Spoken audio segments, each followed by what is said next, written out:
Good afternoon, everyone. I'm Nicholas McDiarmid, publishing editor of Concrete Trends, and I'm sitting today with Nico Pienaar. He is the director of ASPASA, and he has agreed to interview for both Concrete Trends and for ACE Expos.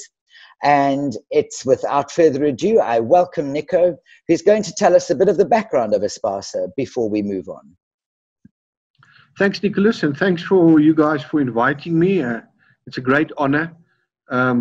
Yes, ASPASA used to be the Aggregate and Sand Producers Association. That's where it started off some 27 to 28 years ago. The person who started ASPASA was Sir Rupert Bromley. He started it, put it together because it was a body that consisted of regional little organizations. And I think for you to be effective, you need to become a national organization. In 2016, 2017, we started getting requests from other small-scale mines wanting to join ASPASA, but because the name was Aggregate and Sand, the guy said, no, well, we don't make aggregate and sand. We mine salt. We mine silica. We mine dimension stone. We mine bentonite. We mine, I don't know, there's a whole lot of guys. So we said, okay, let's drop that name, the name, but we keep the brand name called ASPASA.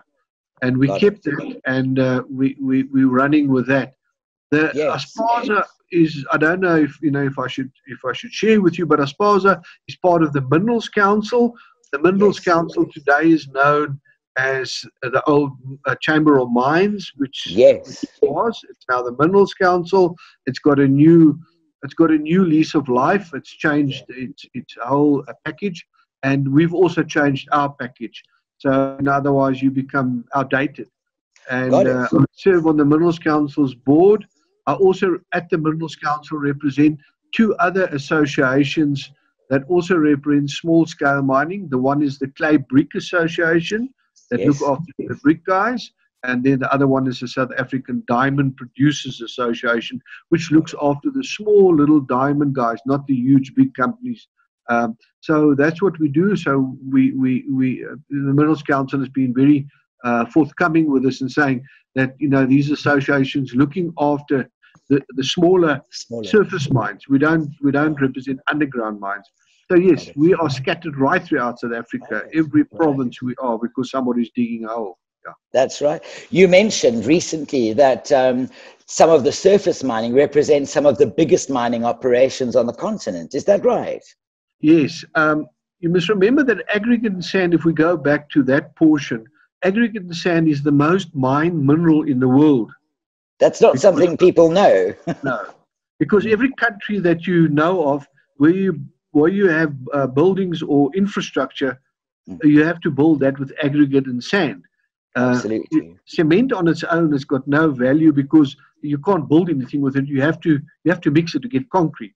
So when people talk about a cement road, I say, no, it can't be a cement road because it'll be white and dusty. It's a concrete road.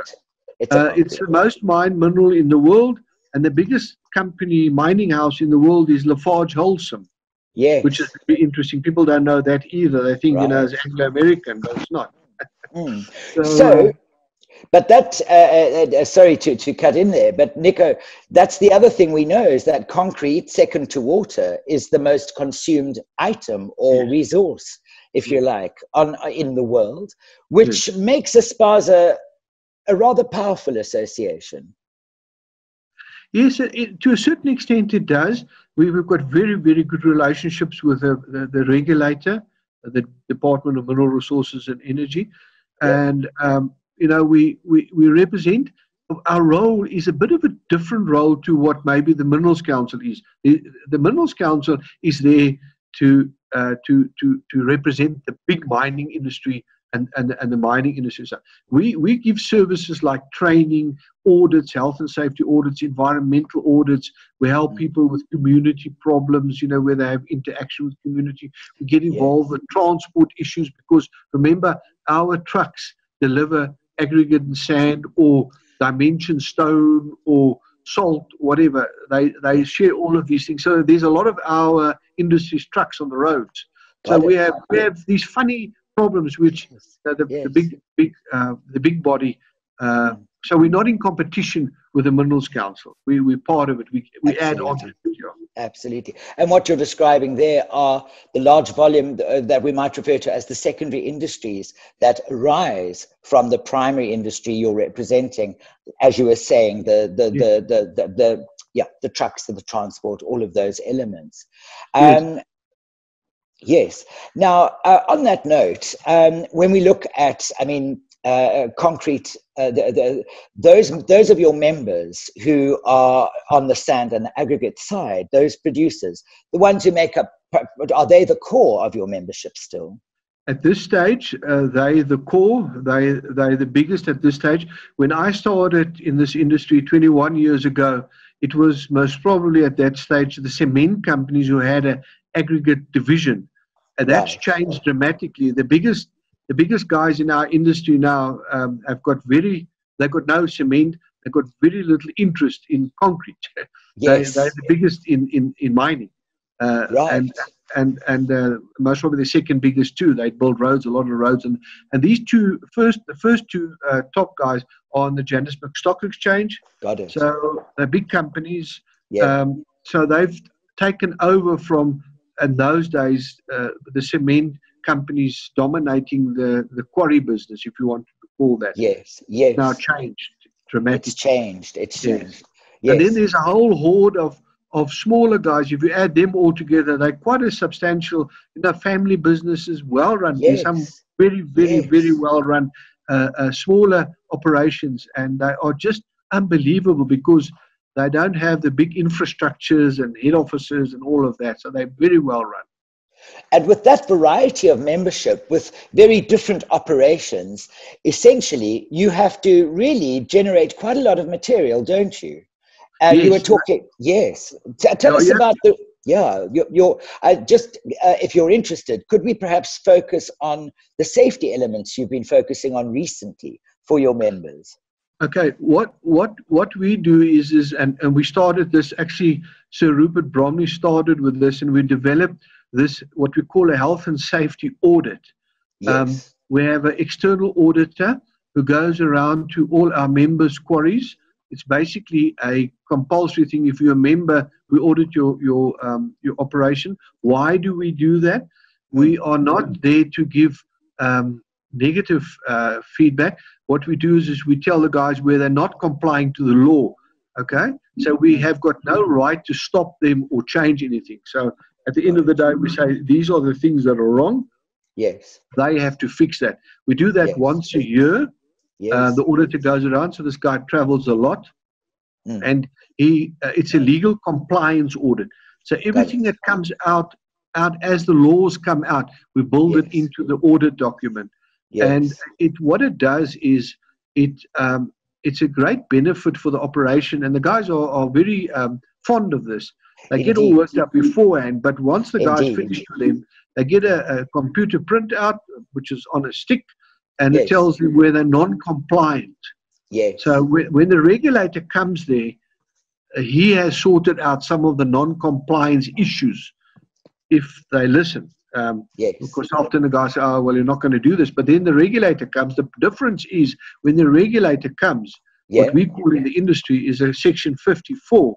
And when the inspector walks in and he gives you on Section 54, in terms of the Mine Health and Safety Act, you stop immediately. You cut operations. Good Lord. Right. So what our health and safety audit does, it prevents the Section 54 stopping the operation, because one day costs a lot of money. And it normally doesn't take a day. It might even take 2 to 3 or 4 or 5 or 6 days. Absolutely. If you that, it's a huge cost.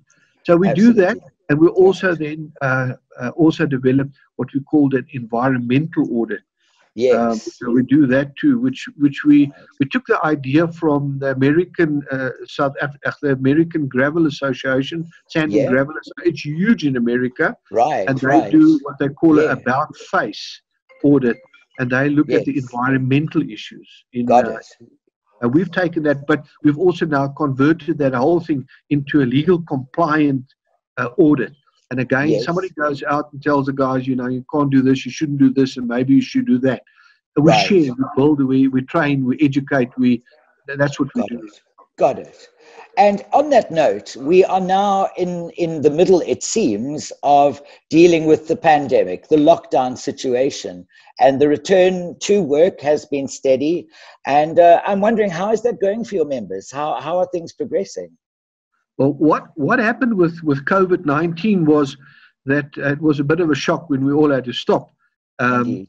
And, there was like, I think all of us, for the first 3 weeks, we thought, okay, fine, it's not too bad. Now, a few months later, we still... Yeah. What happened in the mining industry, which we're very, very proud and very thankful of, is that our minister, Mantashe, Yes. he went out and stuck his neck out and said to the guys that for this country to be safe, you need the mining industry to operate. Nothing else is going to save us. The other thing about the mining industry is that, remember, mines are normally used to testing for AIDS and HIV and all these tests. I mean, mines have been very, very focused. So we opened up long before, well, some of the places aren't even open yet, but we opened up long before. Our biggest problem was that the building construction industry hadn't opened. Correct. So it was no use mining stuff, crushing stuff, working on it, but you couldn't sell it. So we became part of a task team, what they call the COVID task team for the building construction industry, which is very interesting.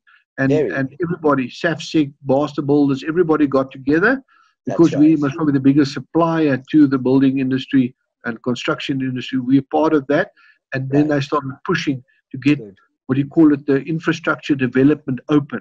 So that my guys can start delivering and supplying. At this stage, I get feedback from my guys. It's going very well. It's going well. Good. What we did is and we do it still every day. There's a pack of documents ago. We shared most documents that were there with them up front. And I'm told by even inspectors that when they rock up at a quarry, and they see it's our ASPASA quarry, they know the stuff is in place. Yes, that service you're providing your members, as you say, is so critical because it minimizes any chance of the loss of production and downtime, which is just, I mean, that can make or break a business, especially at times like these.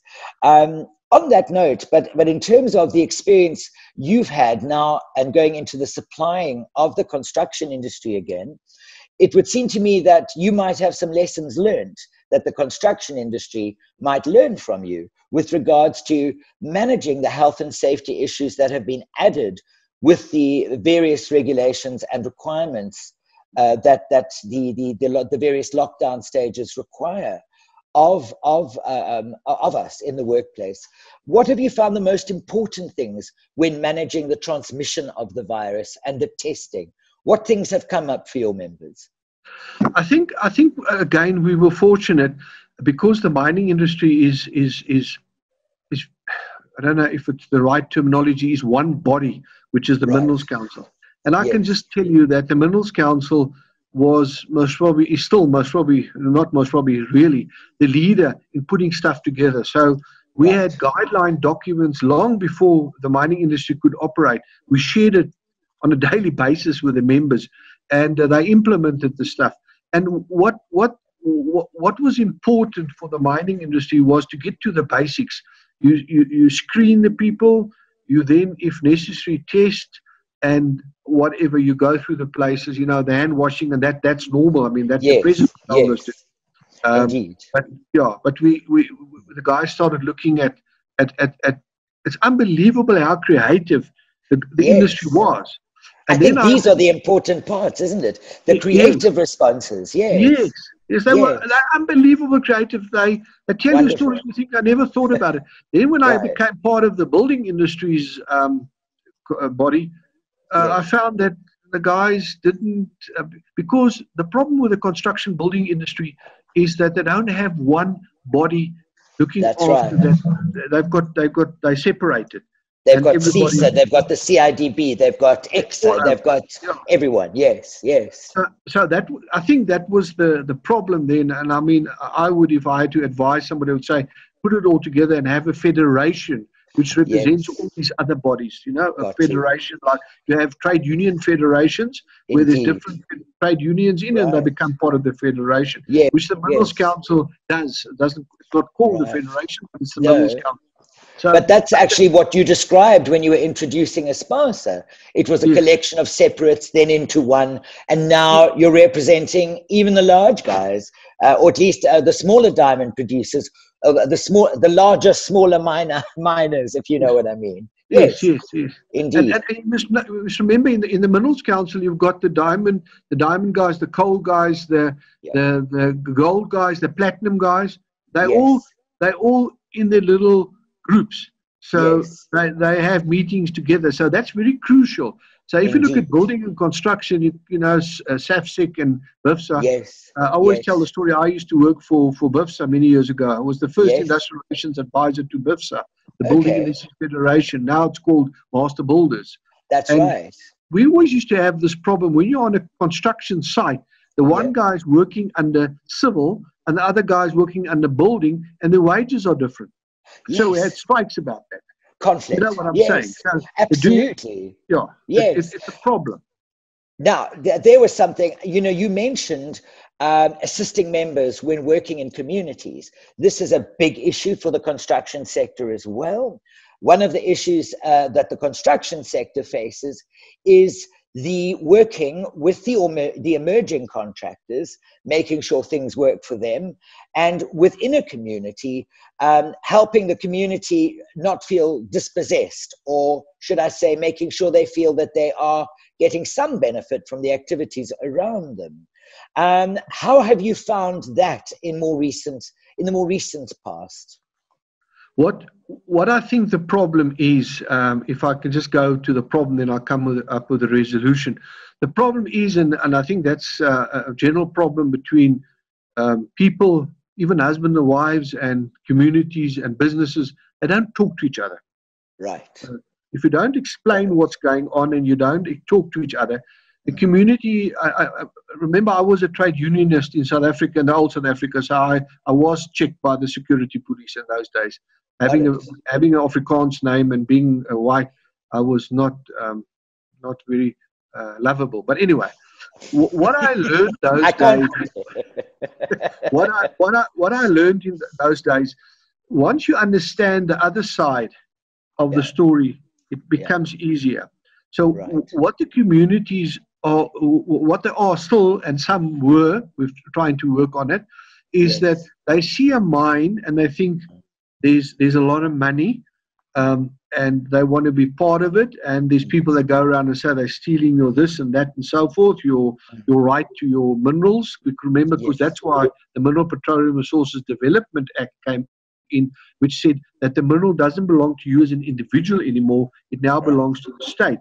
That's why you've got a act, which is the Royalty Act. So you pay the government for minerals that you take out of the ground. That's right. And once you start explaining to the community that this is how it works, number one. Number two is, if you're taking people and you're employing people, why don't you employ the community's people?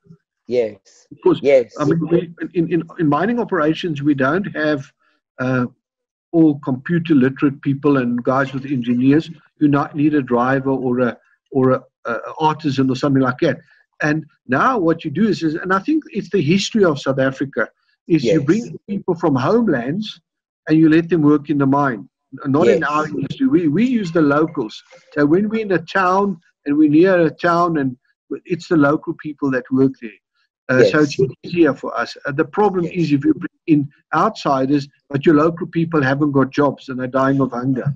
I think that causes conflict. Yes, indeed, and you know the remedy being communication and understanding what's actually being perceived and resolving that is an ongoing thing. And I think that message, you know, you say they should talk to each other, but wouldn't it be interesting if our mining community could share those experiences with the construction industry? because of course they're experiencing that and they know that. But because of the very specific, for example, the Royalty Act, as you say, the fact that we're paying the government for that, understanding that construction is not just that there's always work to be done in order to benefit, and this is how we wish to actually involve you, is an important message. And I think things are improving, but I'm just I'm getting my mind together because I've been informed we're about to run out of time. And you have so much to say, and there's so much to learn from you. But in the short term, I want to know from you how you feel we are doing economically and what we need to do to reinvigorate our economy at this point. I think it's two simple steps that we have to do. We have to make the laws a bit easier for businesses to start. I'm not saying take all the laws away. I mean, if you take labor law, it's very complicated. I mean, our law was based on a Canadian labor law. Right. I studied it at that stage. I was one of the first guys to study it under Vian. Okay. So I know that it's very complicated. That's the one thing. The other thing is that for a country to be successful, you need infrastructure. Yes. You need dams, you need roads, you need buildings, you need police stations, you don't need so many soccer stadiums. Yes. That was great, but they're standing in their white elephants these days. But you need housing. So I think if you could sort those two things out and you focus on infrastructure development, and there's a lot of jobs in infrastructure. Absolutely. I mean, from mining to building to whatever. It's a huge industry. So I think if I had to say there's two things, those are the two things I would do. Nothing fancy. Take it, no diagrams and rough and funny stuff. Got it. Just Got it. basic. Yes, absolutely. And from a lot of the CEOs that I speak to, one thing they're referring to a lot is a desire for more certainty in various markets. Tell me what you would like to see from government in that regard at this point. I think in the mining industry, we've got changes to mining legislation. The acts are all in the process of being changed. And you want to know if you've got a mining license, you've got the mining license for 25 or 30 years to start off with. Not for 1 year or 2 years or 3 years or 5 years. So they're talking about playing around with 5 years. Because it takes a long time for a mine to establish itself. It's a huge cost. It takes a long time before they start making money after they've established it. Because you put up plant and you do all these funny things that you have to do. And I think that's what the guys are looking for. So why are the guys mining in Zambia and in Africa and in Australia? Because there's certainty, there's legal certainty. And if you don't have legal certainty, then you tend to wobble. And people don't want to wobble. No. And certainly not when you're laying out that kind of investment. Absolutely. So we need to get our investment grades back up. But I think, as you say, it's a common sense journey back to that point or forward to that point, because change needs to come as well. And Nico, I think we're going to wrap it up now. I could talk to you for a much longer period, and we will chat again. And I thank you for your time. And if there's anything that you would like to communicate, just to let you know, we are now talking to a lot of the construction industry. A lot of your members will be watching. Are there any parting words you'd like to say just with regards to handling the next 3 months?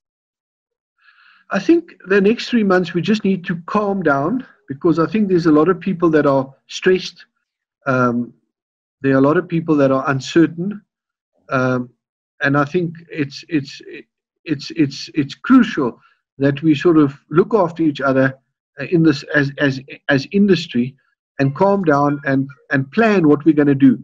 The one thing that's definitely certain, what we did before now and what we're going to do after now, is two different things.